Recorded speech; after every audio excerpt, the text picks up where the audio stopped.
Do you recognize this phone? Yes, it's the iPhone 5 from Apple, released in 2012. By the way, do you know Apple's story?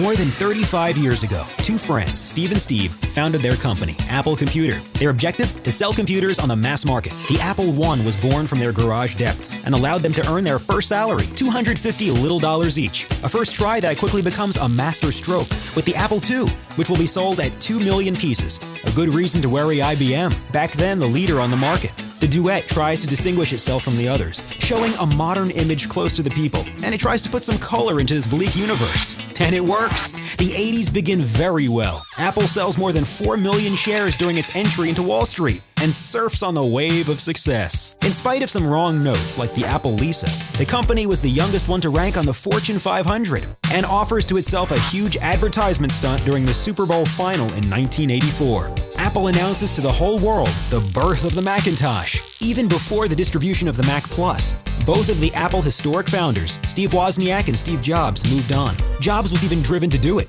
the blame on his strong character.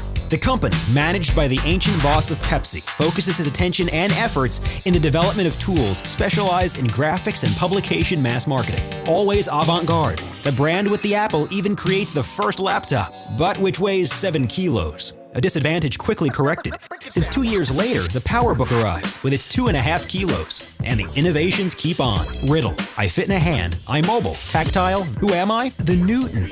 We're only in the middle of the 90s, and the mass market has some difficulty in adapting itself. The Power Mac range appears in 1994 with PowerPC processor.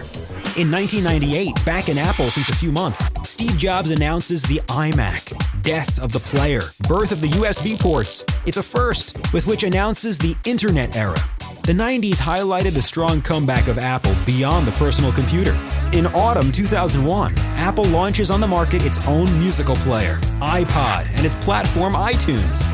The iPod, developed under different ranges, sold nearly 300 million pieces in 10 years of distribution.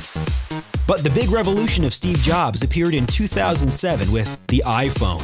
A smartphone equipped with a tactile screen, the internet, and many other applications. Hundreds of iPhones will find buyers in only 4 years. During this time, Apple doesn't give up on the iMac and its MacBooks. It continues to forge ahead tactile by introducing the iPad. Its detractors now criticize it for its ultra-capitalist management and the systematic locking mechanism of its products. And yet, in 35 years, Apple has won its bet, becoming one of the most famous brands in the world.